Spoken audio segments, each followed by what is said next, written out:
Në Pogradec janë mbajtur zgjedhjet për kryetarin e ri të degës së Partisë Demokratike, ku anëtarët e kësaj force politike votuan për drejtuesin e tyre në nivel lokal. Në garë ishin dy kandidatë të njohur në strukturat e PD-s në qytet, Kasëm Galla, ish kryetari i degës gjatë viteve 2019-2021 dhe Oligert Muçllari, drejtuesi komanduar i degës pas procesit të primareve. Garën e fitoi Oligert Muçllari, i cili pas shpalljes së rezultatit falenderoi anëtarët për besimin dhe shprehu respekt për kundërshtarin e garë. Falenderoj të gjithë anëtarët e Partisë Demokratike Pogradec për vlerësimin dhe për privilegjin që më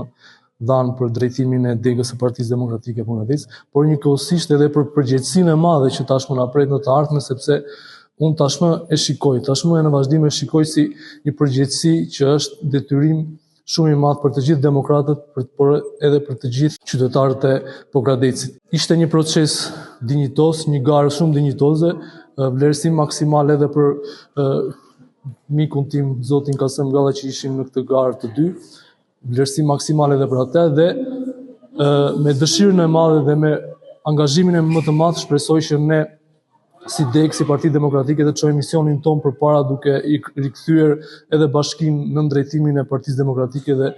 të qeverisi me dinjitet, ashtu siç u takon qytetarëve dhe qytetarëve të Pogradecit. Nga numërimi i votave rezultoi se Oligert Muçllari ka marrë 247 vota, ndërsa kandidati tjetër, Kasëm Galla, ka siguruar 224 vota. Në këtë proces janë shpallur edhe 6 vota të pavlefshme.